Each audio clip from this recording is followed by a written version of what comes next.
Datuk Yang di-Pertua memandangkan Malaysia menandatangani agreement on reciprocal trade ataupun ART dengan Amerika Syarikat. Tadi saya dengar dia ada sentuh berkenaan dengan subsidi dan juga keperluan kita mendapat harga barangan. Sebelum kami bertanya soalan, kami rujuk kepada ahli-ahli perundangan. Bagaimana dengan ART ini ataupun reciprocal trade ini, agreement. Jadi bila kami tanya, janganlah mesti jawablah dengan betul. Sebab kami skeptikal dengan apa yang kita dapat. Daripada perjanjian ini yang merugikan para petani, subsidi kita semua, segala perjanjian WTO, TPP, APA, semua ni akan supersede dengan ART ini. Maknanya kita sekarang ni sedang berada dalam kerugian. Begitu juga dengan iDigital. Menteri jawab tadi dengan penuh menempelak balik. Kalau tak bagi kami bertanya, tugas kami sebagai ahli parlimen dalam negara, dalam kita mengamalkan sistem demokrasi berparlimen, memang kena ada pembangkang check and balance. Kalau tak bagi kami bertanya, sila buat negara komunis supaya tidak ada lagi soalan. Jadi senang. Ini kita tanya emosi,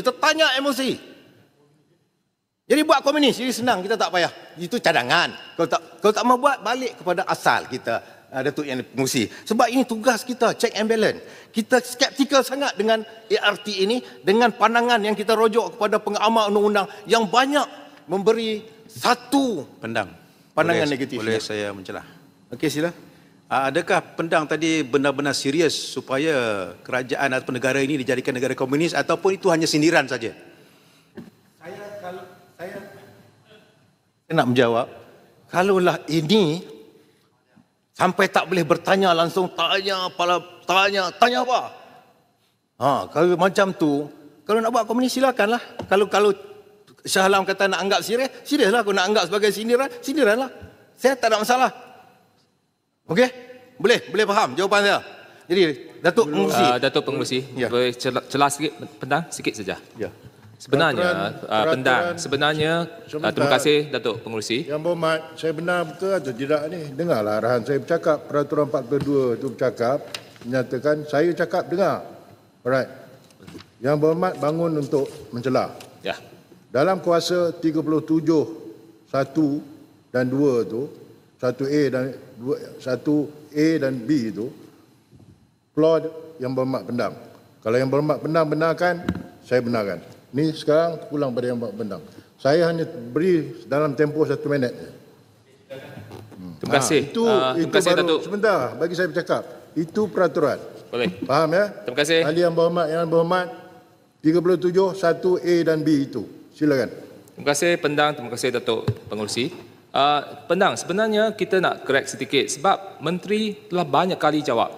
Perdana Menteri pun banyak kali jawab tentang ART, MITI pun banyak kali jawab, sampai keluar dengan FAQ lagi.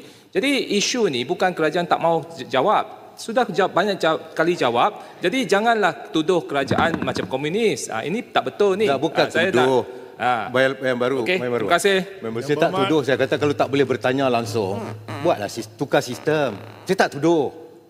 Minta maaf lah, saya tak tuduh. Saya hanya tukar sistem. Kalau dah tak boleh bertanya. Okey, kita balik kepada jawapan.